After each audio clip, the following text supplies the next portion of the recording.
welcome to the Soul of the Everyman on the ArtistFirst Radio Network. All past broadcasts are podcasts. Find them at ArtistFirst.com. Please send your questions and comments to dj@artistfirst.com. Now, ladies and gentlemen, here they are, Michael and Margaret Lyons.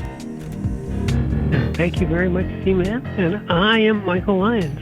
Yes, he is. And I'm being vouched for. Yeah. And I'm Margaret. Yeah. And my voice is just a mess tonight. But it's okay because it's 9,000 degrees here. And we're just melting. Yeah, we're having a heat wave. We were having a regular old heat wave. Mm-hmm. And so we have to bear with us as we flow across the airwaves. Right, Ma? Yes. You know, one thing you thousands or tens of thousands or three people that listen to us on a regular basis may have noticed is that Margaret and I have an interesting relationship. Yeah, you could say that. You know, if you've been regular listeners for the last 17 and a half years that we've been doing this show, seems that long, doesn't it? Since the latter part of the last millennium. So if you've been regular listeners, to be all seriousness for a second, you may have noticed that we have what I would consider a very balanced relationship. We've been through a lot together. We've been together a very long time. I consider Margaret one of my best friends, as well as my lover and my wife and my spouse and all the other things. But we have a relationship which goes back now really over probably close to 50 years, actually. Although you count just the years that we've been married, it's 40 odd. But over that period of time, I think we've acquired the experience and perhaps the gravitas to address our subject tonight. And our subject tonight will be relationships. Mm. And so we're going to talk a little bit about perhaps our relationship, maybe not immediately. And we're going to talk about, relationships that we've observed over the years. And I'm sure that they'll be similar to some of the ones that people who are listening now may have observed. And you may see parallels to people in your family or parallels to people you know, or perhaps parallels to yourself, because this is, in essence, it's an essentially human topic. And that's not to say that other entities on the planet may not have relationships. There are certainly relationships between various animal species and so on. We can see them. We can see them in what we would consider the more cerebrally developed species on the planet: dolphins, elephants, bonobos, chimps, whomever. And you can see it in much less complex organisms. There are relationships, but these relationships that we're going to talk about tonight are quintessentially human, and they're also a large part, maybe even the most significant reason why we are incarnate in this creation. We're here for experience, certainly, but a singular person incarnate in creation would have experiences, but they would be very lonely, or the dimension of relationship doesn't just add one to the one that's there. It adds infinity to the one that's there. There is a exponential effect of experience of relationship upon experience, is what I would say. Well, one time when I had the store, I had someone come in and say to me, "What is the meaning of life?" And That's a bad question. Well, it was one of those. He thought he was being a smart aleck. Well, you should give a little background, because the store was the Rock and Gem store, and Margaret was at the time running that Rock and Gem store, and so she couldn't just tell the idiot to get out of the store, and you were kind of trapped there. So that's the setting of the whole thing. So he comes in and says, well, he comes in, and it's the standard greeting of hello, and if you have any questions, please ask. He turns to me and says, I have a question. I got a question. What's the meaning of life? I looked at him, and then he looked at me and said, oh, no, I'm just teasing. I looked at him and I said, you're here to experience life. And he looked at me and said, that's a real answer. I looked at him like, uh-huh. And that, I don't know how to explain it, just understanding that you're here to experience what it means to be alive in a very tangible form. And that means understanding what your relationship is, not only to yourself, but to everything around you and everyone around you. This is the adventure, to experience whatever the experience may be. Some people say, well, my experiences are boring. It's every day, la, la, la, la, la. It's like, well, whose fault is that? No, well, you can expand if you want, but you have to make that decision. So, starting from that foundation, that you're here to really live. And when I say really live, I don't mean like jump off a bridge with a bungee cord tied around your ankle, okay? The thrill seekers. It's living in its fullest extent. What it means to wake up in the morning, when you open your eyes, when you consciously draw a breath.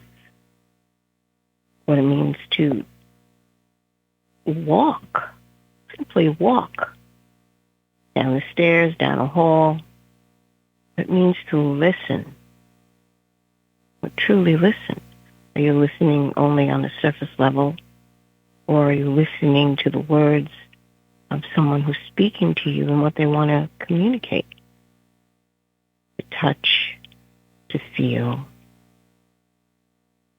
to experience, to smell what's around you, to see. All your senses, yeah. All your senses. When you understand that there are so many levels to your senses, you have the physical level where it's strictly seeing images in front of you. Let's not go into that, because you start going to a dissertation of how you perceive light. Let's not do that. But you're perceiving images in front of you. Don't start. I'm not going to do that. Don't start.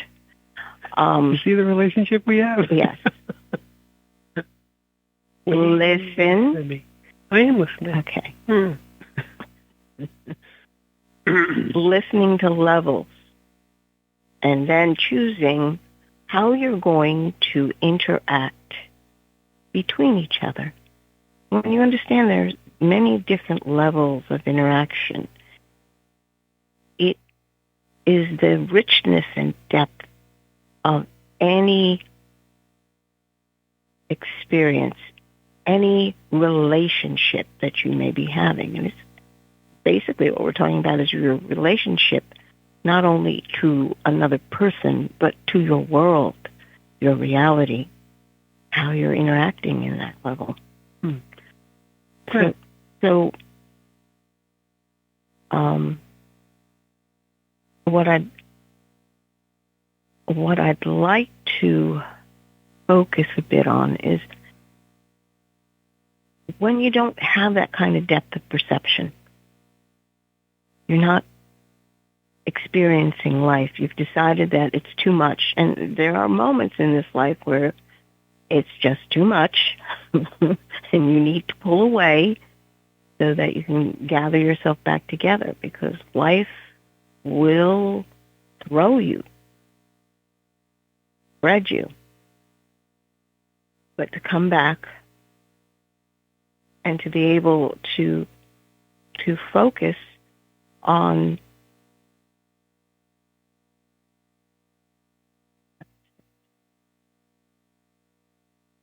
understanding that your presence is your tool for allowing that depth of being to be there. Your depth of being actually becomes your power. Well, I mean, we're going maybe a little far afield, but I like where you began with this, which is basically the relationship starts with the relationship with experience, relationship with the world. Right. So to come back again, just to come back, prior to incarnating, you as an individual, incarnate soul could be said to not exist, but you as the eternal, just let me nuance, could be said not to exist. You're not existing within the creation, yet you exist outside of and in an eternal form, which is where your experiential, where your cache of experience resides. It resides within your essence, your emanation. But in incarnation, I don't want to spend too much time there. In incarnation, you're coming here for experience. You experience things through relationship almost exclusively. And Margaret did us a very good service in to say that there's a relationship immediately with you, your incarnation, with your incarnation. And by that I mean that you have a relationship with your person, with your body. And you can see it when an infant is incarnate. Their first relationships are with their body and with their environment. That is the world at that moment. It's from the point of view of the senses, or at least from the point of view of Margaret said, the strict senses of feeling and touch and smell and hearing and all these things. There's a physical relationship, but there's a relationship. I mean, we talked a little bit about this over several different shows, of the spirit, soul, and body. The ensouled flesh has a relationship between those three. You bring together emanation, ensoulment, embodiment, and you have a relationship there. That's sort of the basic one, the very first basic one. Then you have a relationship through that interface, and it's proper to call it an interface. The idea of ensoulment being an interface of the eternal into the temporal. So you have a relationship there, and then you have a relationship with creation itself. So you very properly have experience of being, of literally just being. You're doing nothing but being is a relationship with creation. And that's really the essential one. When you first see an ensouled infant open its eyes and look at you, you know that they have a relationship with their being, and they're reaching and expressing a relationship with their presence in creation, and then they catch sight of you, and there's a third, very quick dimension. I said it before, it was sort of an exponential dimension, but there's a blossoming of relationship to see the other.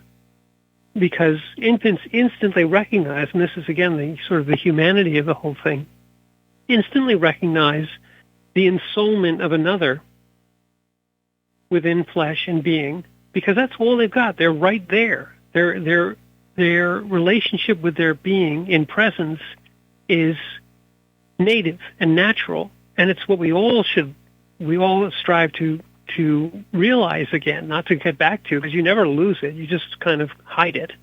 You struggle to realize it again, or you can struggle to realize it again. But that instantaneous connection that you have, that everyone has with even the dullest, even the most hidden presence, will be drawn forth by seeing a newly ensouled emanation a creation in essence of an infant, you're immediately drawn to that. Why? Because there's an instantaneous recognition of that relationship too. The relationship carries us all the way through. Yes. The relationship is your first extension into exploring your world. And just a side note, most of us begin by exploring play. We play with everything around us, and that is the beginning of that understanding of your relationship to whatever it is that you're interacting with. And it's something that we do naturally. It's not something that gets taught. No. You do not have to teach a person that. You almost have to, through the blossoming or the burgeoning of ego, you teach yourself away from that relationship. You hide your ensoulment in layers and layers of illusion, if you will. Well, I think what happens is there is so much information, so much that comes in when you're so open to what's around you. And you see it with infants. They're just so alive. That's the word that most people say. It's like, this little one is so alive. Look at the sparkle in the eyes, the expression of the face. They're taking everything in. And it's the main reason why babies sleep so much. It's overwhelming. And they need to rest, to recover, to begin to do it again, and learn to focus in and dial down the amount of information that's coming in for them. They begin to, this is what we call focusing. You're like, okay, I can't take this whole spectrum of what's going on around me, but I'll concentrate on my fist in front of me. What does it taste like? You know, things like that. They begin, okay, I'm going to concentrate here. Oh, that's my mommy. I know her voice. Let me see if I could see her. Focusing down and into things that you feel are important, things that engage you, things that the soul automatically gravitates to, because this is the exploration. Like, sucking on my fist means that I'm getting feedback here. Wait, this is mine. It's actually my hand. Yeah. Well, and it's a very good point that you bring up, because there's a sort of a limit to how much information can be taken in, let's say, or if it's not that, there's the openness that is there, the torrent of experience that comes in has to be balanced. There's the senses properly are connecting you to experience. Your sense of touch connects you to everything that you touch. Every part of your body is touching something at all times. Your sense of sight connects you to the universe, in essence, and so on. So you have these senses. Well, if you are completely in being, you may find that even now, if you put yourself into a complete open state, you may find yourself overwhelmed. Those who practice certain meditative techniques will, open themselves for a period of time. You're in meditation for a period of time, but then you have to draw back. You mentioned it earlier. It's a little too much. So the balance there is that certainly when an infant is first ensouled and they're so open, they have no barriers, they have to draw back. They shut down. They sleep. We do it. You may notice that you have to sleep every day. And if you don't, you get cranky and irritable, and you feel that you can't deal as well with everything that's going on around you. Well, that period of time is essential as a drawing back from experience. And, we have a connectivity back to spirit at all times. but we push ourselves. We're ensouled. We're in the body. We're receiving this fire torrent of experience. We put all kinds of barriers up in front of it. But even with all the barriers of ego and all the barriers of unconsciousness, you still get overwhelmed, and you must draw back. That's a form of balance. That's a balancing of the amount of time you can remain in a present state fully. If you're a fully present infant, maybe it's only a few minutes, and you've just got to draw back. You just got to shut down for just a little while. Perhaps it's longer, but most adults appear anyway to go day after day after day completely embodied, but they have so many, right? So many barriers, so much of the unconscious behavior is a pushing away of experience. You could think of maybe part of the ego's development, and this is something I just thought of, but we can prosecute it a bit, is as a defense mechanism against experience, against the overwhelming fire torrent of the senses and the overwhelming flow of true relationship with the universe and with the other. And we should, before we go too far down the road, get into relationships. But this is all good. This is all good background. You're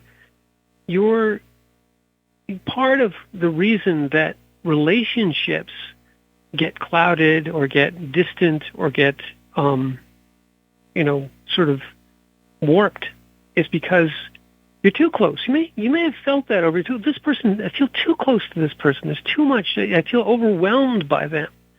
Well, that connection, that flow, is getting past your defenses, right?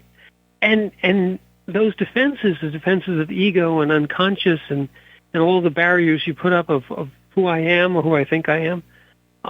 If somebody gets past all those, that relationship becomes very, very real.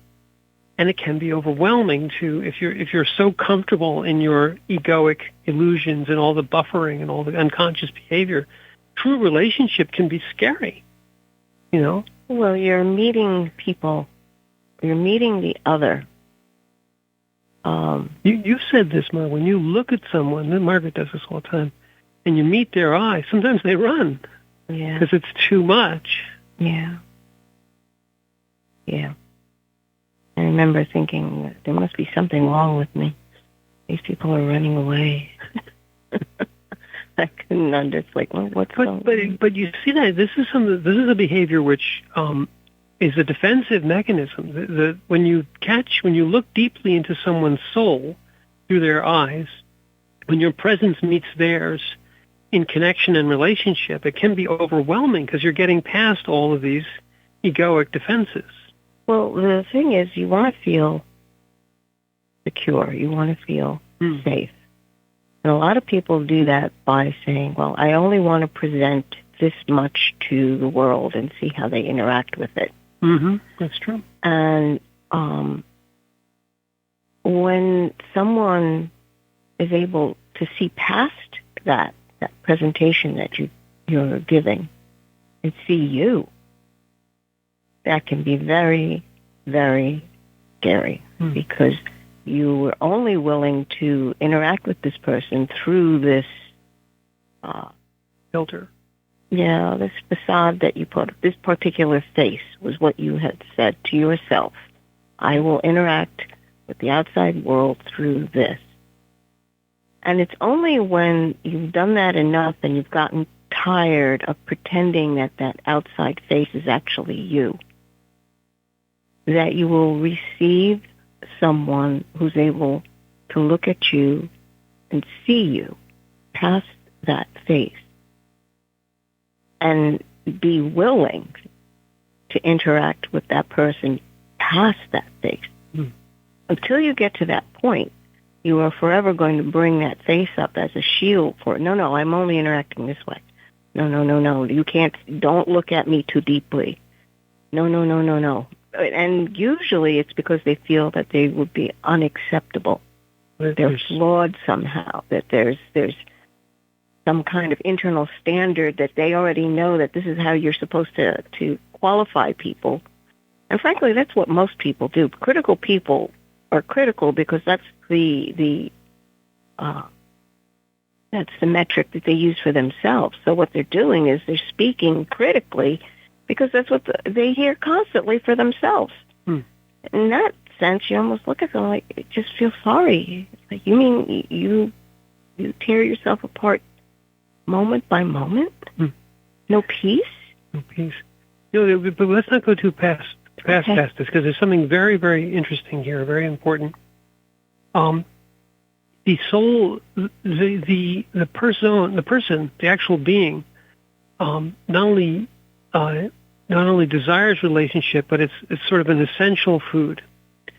So, in fact, you're looking for that deep person that you can actually be yourself with. This is sort of a baseline. I'm trying to find somebody, my soulmate, someone I can be exactly who I am with. Yet there's this converse sort of egoic defensive mechanism, with which you just mentioned, which is that you say, well, I'm going to put this facade, this face, this sort of mask up, and interact with everyone through this mask or through multiple masks, depending, situational ethics, if you will, situational mask. With I'm here with, here I'm this role, here I'm that role. Yet, if someone breaks through that, and it's sort of sudden and unexpected, it can be very distressing. But yet, there's also this idea that yes, I'm looking for this. I'm looking for this deep personal connection.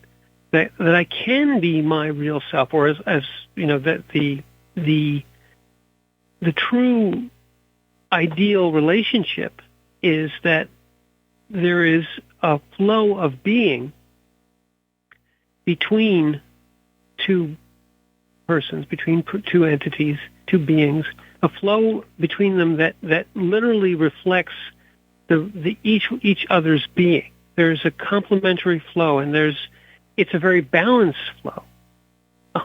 When you have this, and what Margaret was just talking about, when people sort of see through this, and you weren't expecting it, it can be very distressing. You're almost like, the analogy would be that you're going out in the world and thinking you're all perfectly dressed, and yet, your back flap of your pants is hanging out. There's a part of you which is being seen that you weren't expecting to be seen. Someone breaks past your defenses almost without permission, and this can be very disconcerting. Yeah. So what's happening there is that there's a desire for a relationship at a very deep fundamental level, but there's a tremendous amount of risk. At least the ego sees a very tremendous amount of risk, because there's a huge egoic investment in who I am or who I think I am. But yet, truly, the being that is, the consciousness that is, the isness of the person, is not all of those things. Those are all defensive mechanisms. They're all acquired things. And if you open up and give your true self to another, first of all, it's incredibly vulnerable position. So you have to trust. Margaret mentioned that earlier. There's a tremendous amount of trust. You want to have a reciprocal amount of vulnerability and a reciprocal amount of trust. So you want this balance. You want to say, if I'm going to open myself up entirely to you, vulnerable, completely open, as that infant is who's first ensouled, then I want to see the same thing coming back. And when someone just kind of breaks through your defenses and sees you, you don't see them. That's incredibly scary. That is like, I'm naked in the spotlight, and this other is in the shadows, and I can see nothing, or I don't understand them. I don't see them. So relationship that's balanced is what the being and the soul and the body want. They want it like air, like food, like water. But asymmetric relationship, where you don't know the other, but that the other seems to know you, is scary, because you're like, well, I don't know who this person is, yet they seem to know me. That's like the essence of almost every horror flick. That the other, this great vast entity, that the faceless state, knows everything about you, and you know nothing about them. So that the asymmetry in relationship engenders fear.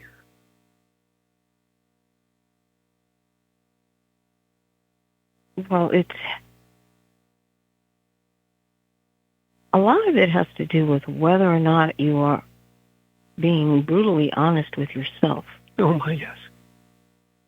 Because a lot of the things you feel like, no one will love me if I show them this part of me. Mm. That it all stems to this idea that I must be unlovable somewhere, and I have to play down that so I can be accepted. Mm. That's what most of what you see humans do. They want to be part of something, a family, like an organization, something that they feel is an extension of themselves, and they participate in. And it's interesting to me because the initial experiences when you're young and you're exploring the world, opening yourself up to what the experiences of life are never recognized as the foundation of humanity. In other words, the person that you're speaking with can have the exact same emotions and feelings and experiences you have, just different in terms of personalized for them. And connecting on that level, instead of connecting on these artificial levels that people choose. We're all interested in this, whatever the club is, so we'll all go there because they enjoy bird watching.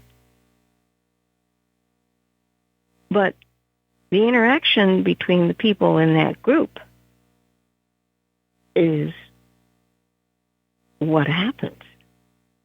And pulling back to the same idea that, we all like birds, is not really going to establish depth of relationship. Best way to put it. Would you say, if I were to say that the depth of to the extent that you have the depth of relationship, you have to put in some personal risk. Right. And so if you're not risking anything, if you're all, as you said, you're all a part of a bird club and you all watch birds, and the interaction is extremely regimented. It's just we do this, we write a report, it's like a book club. We're going to read this book, we're going to we're going to have a little talk about tea and crumpets, and then we're going to have the next one. Then we're going to get the next book. We're all going to vote. We'll go to the book and whatever. So it's certainly social. It's certainly it's a pastime certainly, but there's tremendous egoic buffering. There's a tremendous amount of safety in this. There's all these checks and stops and a lot of societal norms, the polite thing to do, et cetera, are all stops and checks on going too deep, on actually pushing the boundaries of relationship to the actual being. So this type of asymmetry, and I know kind of sneaking up on this, but part of what we're talking about here is that when you have asymmetrical relationships, you have a dysfunctional relationship in some regards. It has a lot of issues in the relationship. You don't have any, perhaps you don't have any risk, or you don't have the proper flow, the balance between the two. But I don't want to digress. So here we are in this book club, and yet if suddenly between one and another in the book club, there's an opportunity to take a risk, to share an insight which is deeply personal, perhaps.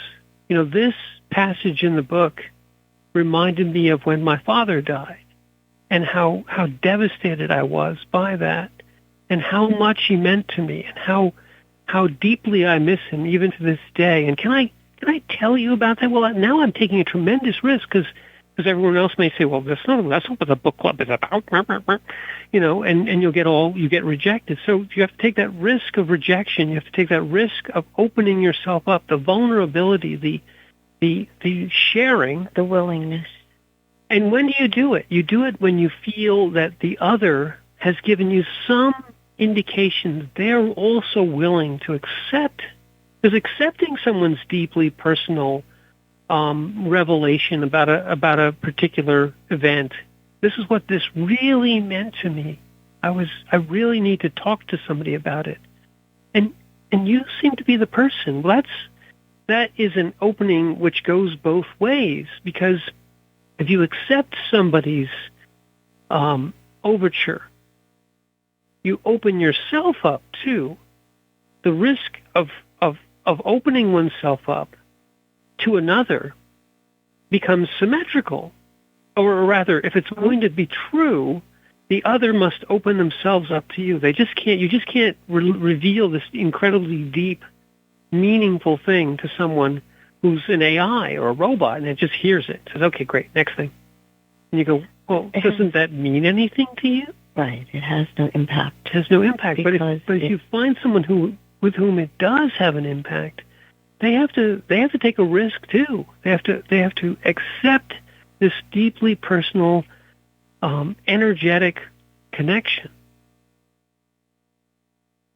And it's part of the human experience. This is my point.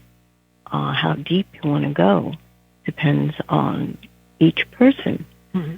And usually it's a reflection on whether or not you have understood yourself to that point, to that depth. Do you understand what it is to lose so deeply that your heart's torn? You understand what it is to be disappointed,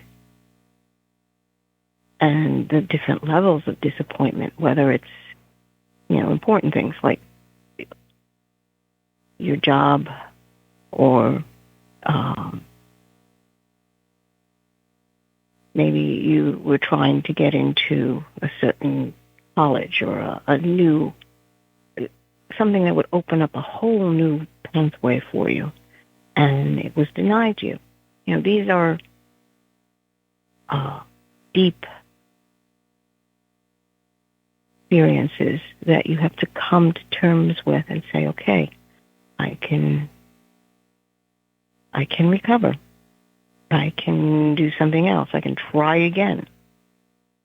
And to allow yourself that space to try again. If you have come to that point where you allow yourself to have this space, then you are more likely to give that space to another individual. That's the internal tool necessary to open up, to make that foundation of a deeper relationship possible. Well, I want to pull this back a little bit, though, because I think, you particularly, of people that I know, have the ability to do this with others. And I don't have this ability myself, and so I've observed it in many times over the years, that you have the ability to open yourself up. And that by itself is incredibly attractive to people, because you, in essence, give them, you just mentioned, you give them space. So it takes somebody who has within themselves already accepted the risk of doing that. The risk of opening oneself up to another has become part of your being. So what you do, and this happened throughout our whole relationship, and with complete strangers in many regards, people that you don't know very well, you give them this space, this opening. I'm not sure exactly, I couldn't put my finger on how you do it, but I know you do it. So this, as you mentioned, you give space to the other, because at some level, when they come into your presence, you've already discerned that they need this space, that there's a desire, a need. It's unspoken. It's hidden. In fact, it's very deeply hidden in some ways.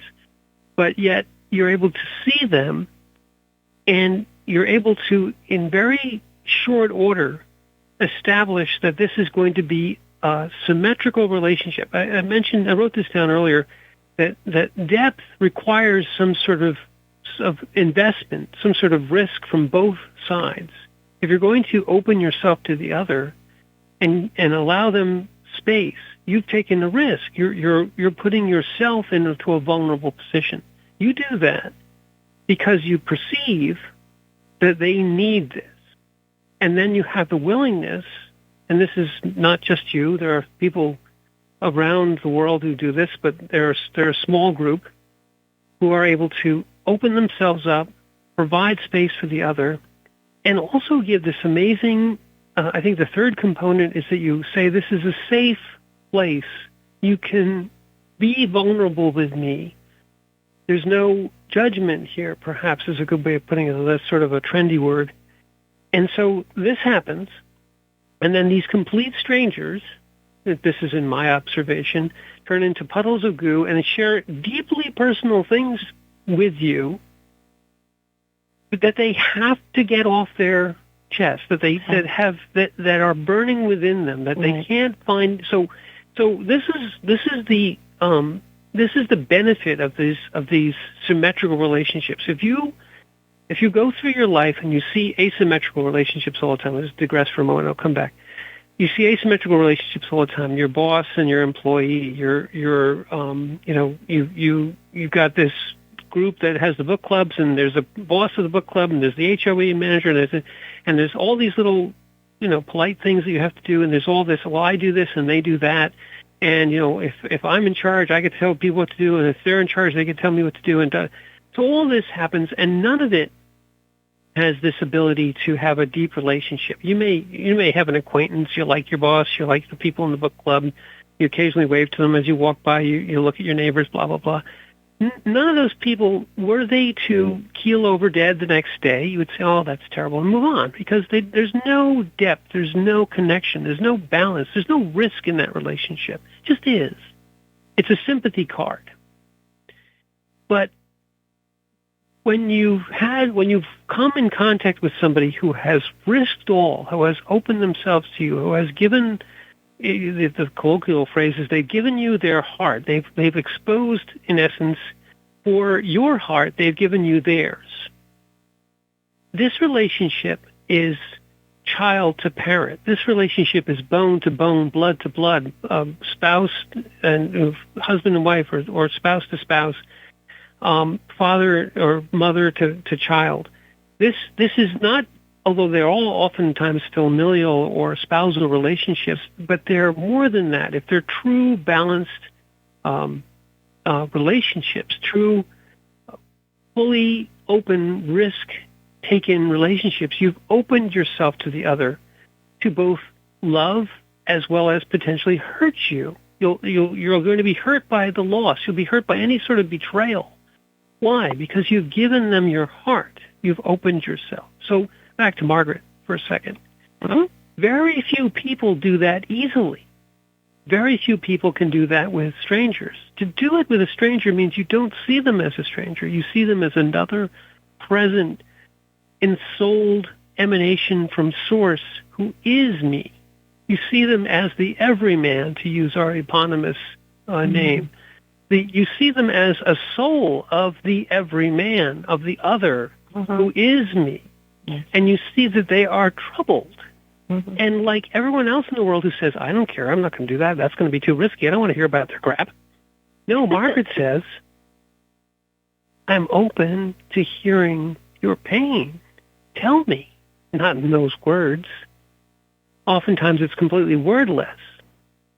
So this miracle happens, and then these perfect strangers start sobbing, and I'm just standing there like handing people napkins. And they have, it's very important, but it's not much of the problem there. I'm not involved. I don't really want to be involved.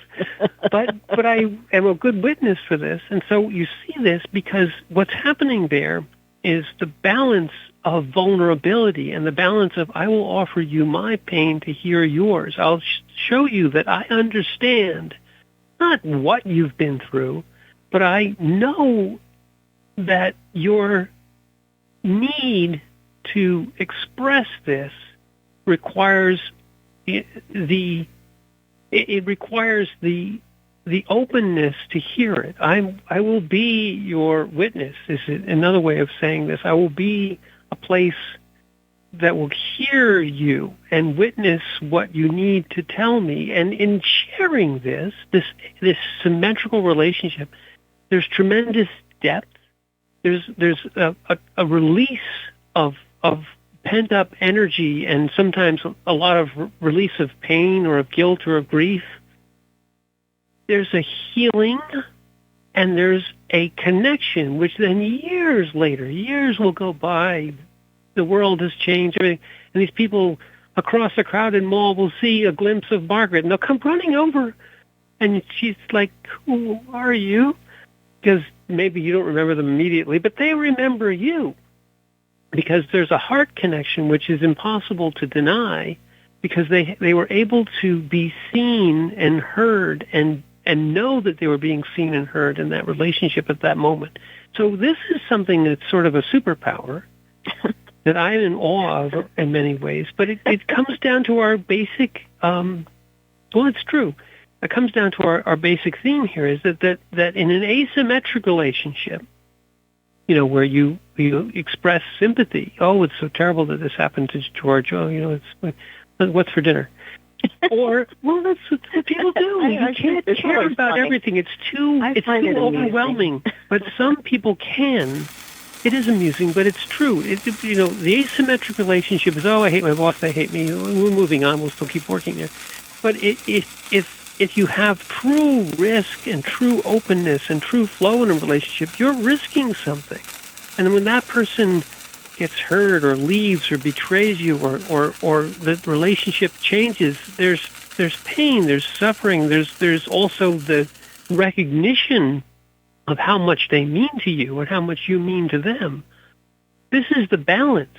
It's also the risk, but it's also what truly presence yearns for, what truly the being wants, and that we're really down here for. Mm-hmm. We're down here, yes, for a relationship with our bodies, and yes, for a relationship with the universe and with creation, but truly to give of ourselves at the heart level to the other and be seen, be witnessed, to receive their heart and see them and witness them. Yes. And she does it with like strangers, complete people that you see as the soul of the everyman, though. They're not strangers, and that's the superpower, is that you immediately see them as me in just another form. Right. It's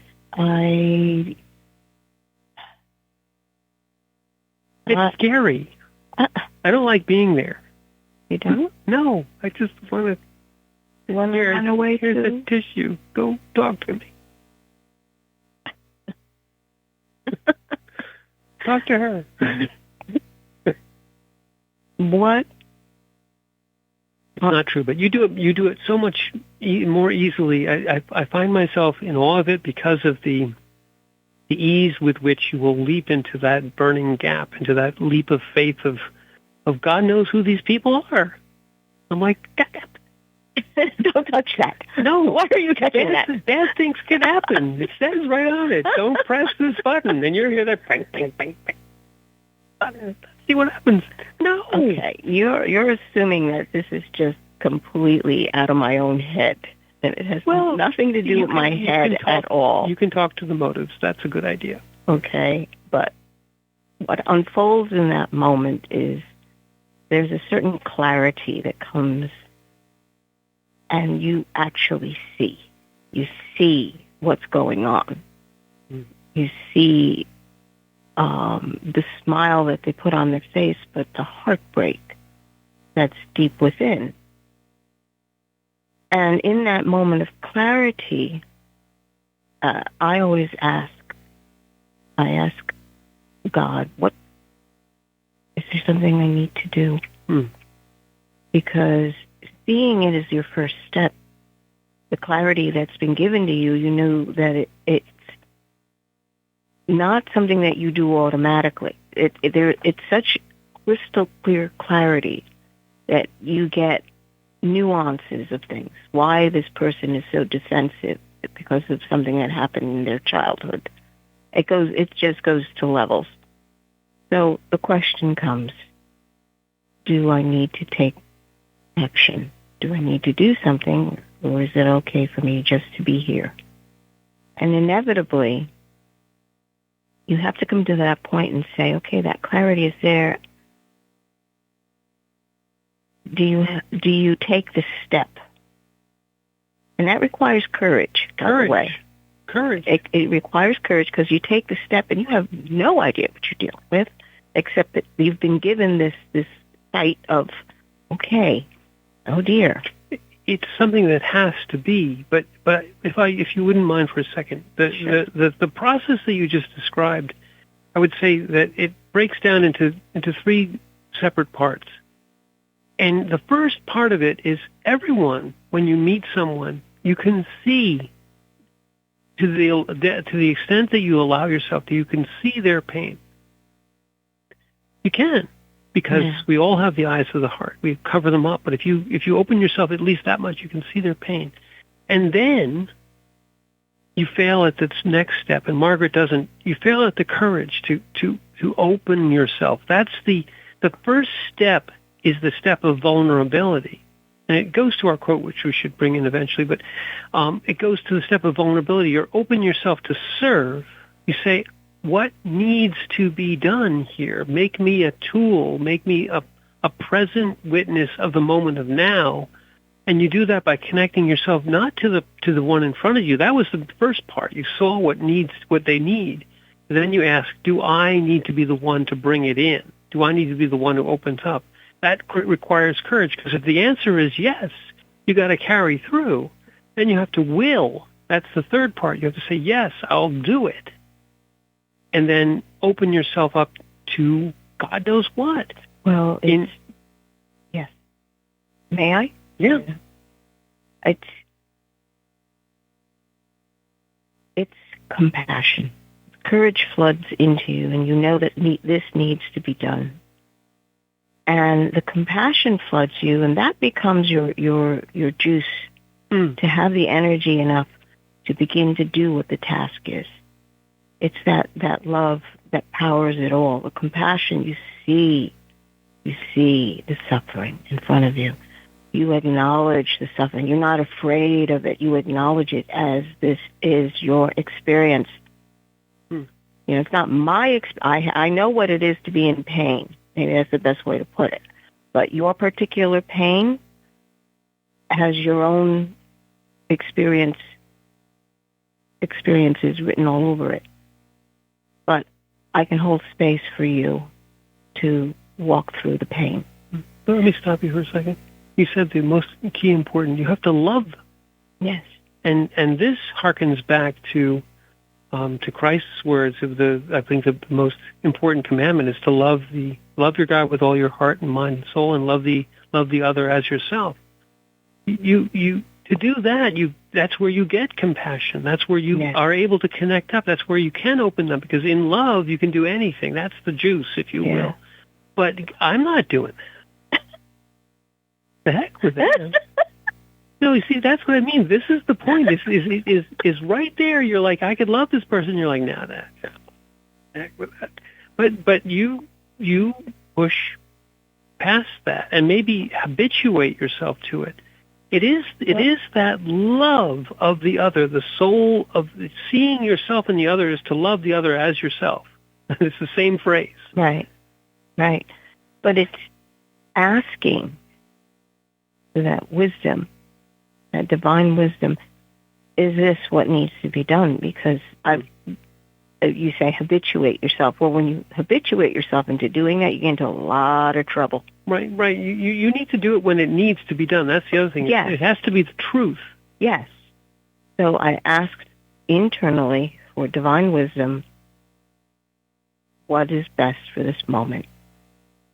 To just witness what you're seeing, to maybe just put a hand out and steady this person. Or to do nothing. Which is my position.